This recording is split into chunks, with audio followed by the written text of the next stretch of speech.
कभी कभी जिंदगी एक ही पल में इंसान से सब कुछ छीन लेती है। अपनों का साया, सिर पर से छत और जीने का आखिरी सहारा। जब दर्द हद से आगे बढ़ जाए और हर दरवाजा एक एक करके बंद हो जाए, तब इंसान मजबूरी में उन रास्तों पर चल पड़ता है जहां जाना उसने कभी सोचा भी नहीं होता।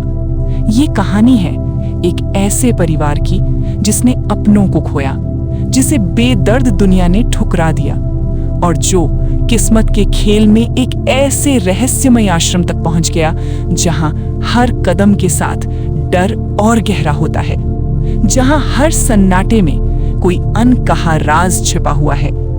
ये सिर्फ एक कहानी नहीं है, ये है भरोसे की परीक्षा, बेबसी की हद और किस्मत का वो डरावना इम्तिहान जिससे बच पाना हर किसी के बस की बात नहीं। अंत तक देखिए, क्योंकि यहाँ हर मोड़ पर सच्चाई सांस रोक देने वाली है। बेटा, मुझे बहुत ज्यादा सर्दी लग रही है। देख रहा है ना, शरीर पर 4-4 कंबल पड़े हैं, फिर भी ये बदन कांपता ही जा रहा है। जल्दी कीजिए, एक पल भी जाया नहीं कर सकते। इनकी हालत बहुत नाजुक है। अगर यहाँ जरा भी देर हुई तो हालात हाथ से निकल सकते हैं। इन्हें तुरंत अस्पताल ले जाइए, रास्ते में कुछ भी हो सकता है और ऊपर वाला ना करे कि तब तक बहुत देर हो जाए। शंकर की आंखें वहीं जम गईं, जैसे वक्त ने अचानक चलना बंद कर दिया हो। पास खड़ी रागिनी भी ये सुनकर सन्न रह गई। उसके पैरों के नीचे से मानो जमीन खिसक गई हो और वो खुद को संभाल भी नहीं पाई। एक पल के लिए सब कुछ बिल्कुल शांत हो गया। तभी मनीष अपने पिता से कहता है, पापा, अगर कुछ हो गया तो? बेटा, मेरी बात सुन, मैं ठीक हूँ, बस एक पल। पिताजी, पिताजी, कुछ तो बोलिए पिताजी, मुझे मत छोड़िए, कुछ तो बोलिए पिताजी। पूरा परिवार अब समझ चुका था कि वो इस दुनिया में अब नहीं रहे। शंकर रोते रोते टूट चुका था। वो बार बार अपने पिता को आवाज देता रहा, लेकिन हर बार जवाब में सिर्फ सन्नाटा लौट आता। वो सन्नाटा इतना भारी था कि सांस लेना मुश्किल हो गया। गांव के कुछ लोग भी वहां मौजूद थे। शंकर की हालत देखकर उनके चेहरों से भी रंग उड़ चुका था। कोई कुछ बोल नहीं पा रहा था, क्योंकि सच अब सबके सामने खड़ा था और उसी खामोशी में एक जिंदगी की कहानी खत्म हो चुकी थी। अगले दिन घर में मातम पसरा हुआ था। चारों तरफ खामोशी थी, जैसे दीवारें भी परिवार का शोक मना रही हों। हर सदस्य अपनी अपनी पीड़ा में डूबा हुआ था और हवा में एक अनकहा डर तैर रहा था। तभी बाहर से किसी के कदमों की आहट सुनाई दी। दयाराम उनके घर की ओर बढ़ रहा था। उसे देखते ही शंकर और रागिनी के दिल में एक हल्की सी उम्मीद जागी। उन्हें लगा शायद मालिक इस कठिन घड़ी में सहारा देने आए हैं, शायद कोई मदद या फिर कोई दिलासा लेकर। चलो चलो, जल्दी से अब ये घर खाली करो। दयाराम के मुंह से ये बात निकलते ही शंकर ही नहीं, पूरे परिवार पर जैसे बिजली गिर पड़ी। जिस आदमी से सबने आखिरी उम्मीद बांध रखी थी, वही अब उनके सिर से छत छीनने पर उतारू था। एक पल में सारी आस टूटकर बिखर गई। कमरे में सन्नाटा छा गया। किसी को समझ नहीं आ रहा था कि ये सब अचानक कैसे और क्यों हो गया। आंखों में डर था, दिलों में सवाल और होठों पर गहरी खामोशी। पिता की आग अभी शांत भी नहीं हुई होगी और आप घर से बाहर निकालने आ गए हैं। क्या इंसानियत भी इस घर के साथ छीन लेंगे? मुझे इन सब बातों से कोई मतलब नहीं। अगर इस घर में रहना है तो हर महीने 2000 रुपए देने होंगे। अब जमाना बदल गया है। हाँ, कभी मेरे पिता और तुम्हारे पिता के बीच दोस्ती थी, तभी तो 100 रुपए में गुजारा चल रहा था।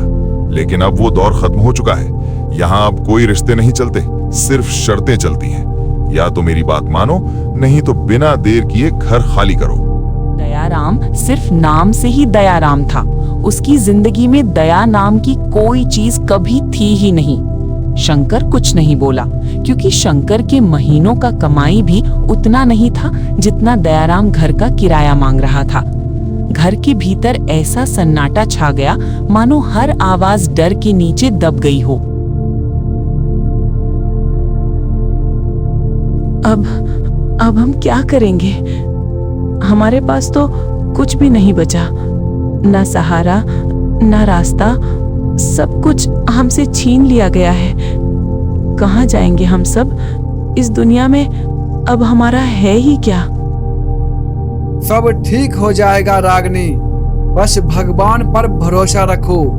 अब वही हमें जहाँ चाहेंगे वहाँ ले जाएंगे।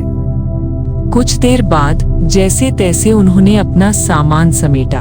भारी कदमों के साथ शंकर और रागिनी घर की दहलीज पार कर गए। बरसों जिस मकान में जिंदगी बसी थी, आज उसी को छोड़ते वक्त मन भीतर से टूटता चला जा रहा था। शंकर का दिल बोझिल था, रागिनी की आंखें सूनी और परिवार के हर चेहरे पर अनजाना डर साफ झलक रहा था। धीरे धीरे वे गांव के उस पार जा पहुंचे, जहां एक टूटा फूटा वृद्धा आश्रम खड़ा था। ऐसा लगता था जैसे बरसों से वहां किसी की परछाई तक नहीं पड़ी हो। शंकर बाहर रुक गया। कुछ पल उसने उस खंडहर को घूरा। दिमाग में सवालों की भीड़ थी और दिल में डर की लकीरें। फिर गहरी सांस लेकर वो आश्रम की ओर बढ़ा। मन में बस एक ही ख्याल था, कहीं परिवार के साथ यहाँ कोई अनहोनी न हो जाए। जैसे ही शंकर ने आश्रम के भीतर कदम रखा, उसके सामने एक सुंदर सा खरगोश आकर ठहर गया। उसे देखते ही शंकर ही नहीं, रागिनी और मनीष के चेहरे पर भी एक पल के लिए सुकून उतर आया। मानो दिलों पर छाया भारी दर्द कुछ देर को हल्का हो गया हो और उस वीरान जगह में पहली बार जिंदगी की हल्की सी मुस्कान लौट आई हो। शंकर, तुम और तुम्हारे पूरे परिवार का यहाँ दिल से स्वागत है। अरे वाह, यह खरगोश तो हमारी तरह बोलता है। खरगोश की आवाज सुनते ही शंकर चौंक गया। उसने इधर उधर देखा, मानो किसी इंसान की मौजूदगी तलाश रहा हो, लेकिन वहां उस वीरान आश्रम में सिवाय उस खरगोश के और कोई नहीं था। अचानक आश्रम की दीवारों पर अजीब सी सरसराहट गूंज उठी। हवा ठंडी हो गई और दीपक की लौ बिना वजह कांपने लगी। खरगोश की आंखें एक पल के लिए चमकी और उसकी आवाज अब पहले से कहीं ज्यादा गंभीर हो गई।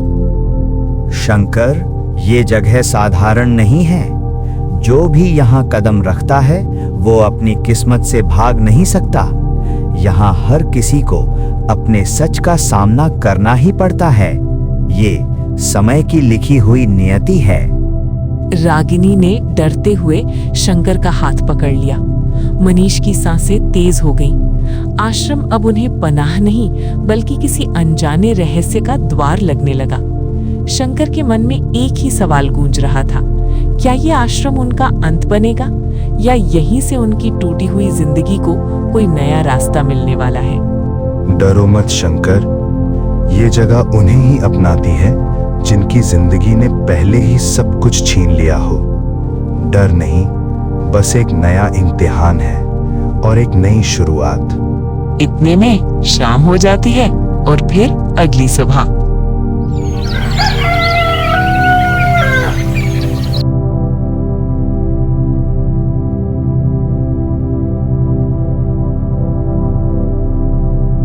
अरे, सुना है कि कुछ लोग अपने ही गांव के वृद्धाश्रम में रहने आ गए हैं। अरे छोड़ो, मुझे उस वृद्धाश्रम का नाम भी नहीं लेना। याद है ना, वो कितना खतरनाक था जब गांव के लोग एक एक करके उसमें समाते चले गए थे।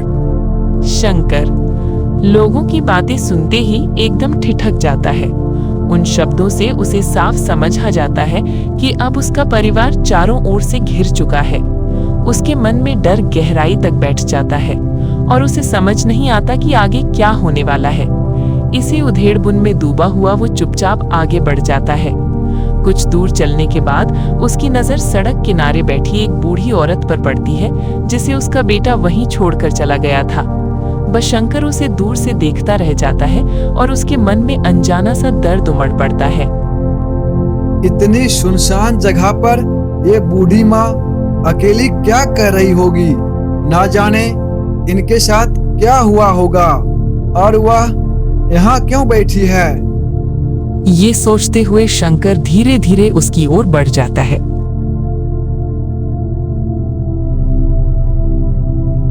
काकी, आप इतनी सुनसान जगह पर क्या कर रही हैं?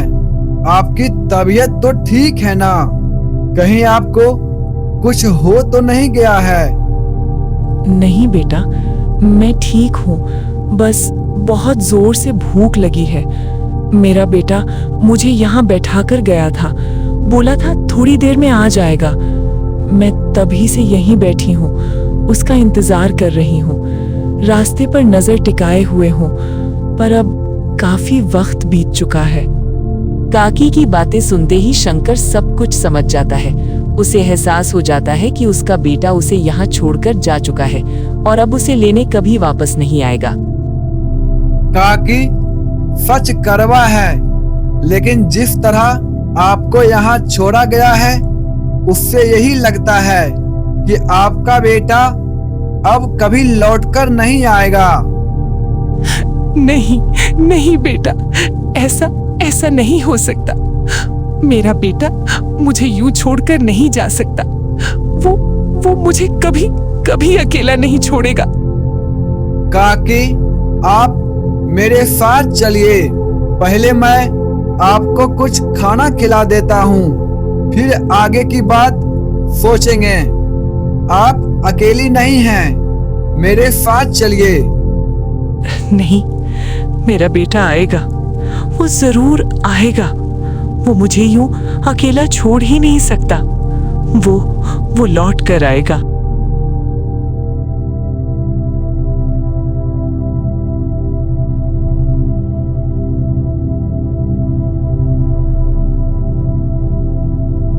जैसे ही काकी वृद्धा आश्रम के अंदर कदम रखती है, उसे अपने चारों ओर किसी अजीब सी अनदेखी शक्ति का एहसास होने लगता है।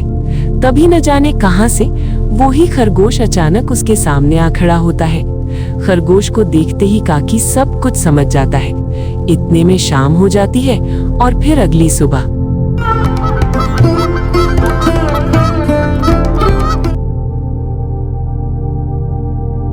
शंकर, ये खरगोश तुम्हें कहाँ मिला? क्या तुम इसके बारे में कुछ जानते हो? नहीं काकी, जिस दिन से मैं यहाँ आया हूँ उसी दिन से मैंने इस खरगोश को देखा था। इसके बारे में मुझे कुछ भी पता नहीं है। ये कोई साधारण खरगोश नहीं है। ये सच्चाई और ईमानदारी का प्रतीक है। और सिर्फ यही नहीं, ये एक मिसाल भी है। ये खरगोश केवल उन्हीं लोगों को दिखाई देता है जो इन मूल्यों के सच्चे हकदार होते हैं।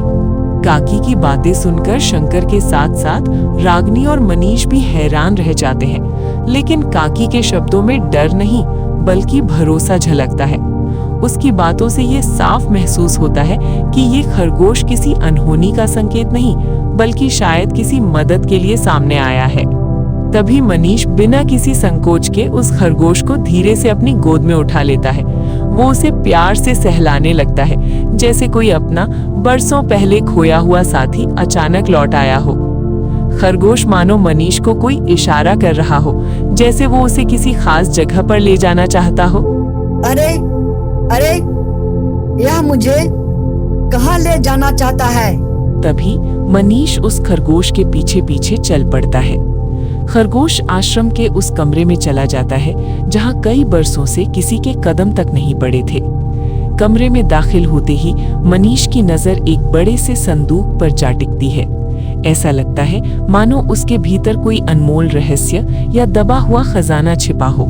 तभी मनीष उस संदूक के पास बढ़ता है और जैसे ही उसे खोलकर देखता है, उसकी आंखों को अपने ही देखे पर यकीन नहीं होता। उसे देखते ही मनीष मानो किसी और ही दुनिया में खो जाता है। उसे पता ही नहीं चलता कि वो कहाँ है और क्या सच है। इतने में खरगोश मनीष से कहता है, मनीष, हम यहाँ ज्यादा देर नहीं रुक सकते। ये जगह ठीक नहीं लग रही। अगर हम देर कर गए तो बहुत खतरा हो जाएगा। चुड़ैल वो कभी भी आ सकती है। मनीष, चलो धीरे धीरे यहाँ से निकलते हैं। तभी मनीष जल्दी जल्दी पोटली में सोने के जेवर, हीरे और कीमती गहने समेटता है और बिना देर किए कमरे से बाहर निकल जाता है। उधर गांव में जैसे ही ये खबर फैलती है, शंकर अंदर तक हिल जाता है। खबर ये थी कि पुलिस ने दयाराम को गिरफ्तार कर लिया है। आरोप था कि दयाराम शंकर ही की तरह गांव के कई लोगों के साथ छल कपट और गलत व्यवहार किया करता था। बेटा, अब तुम्हारे परिवार पर कोई संकट नहीं आएगा। जो कुछ हुआ वो ऊपर वाले की परीक्षा थी।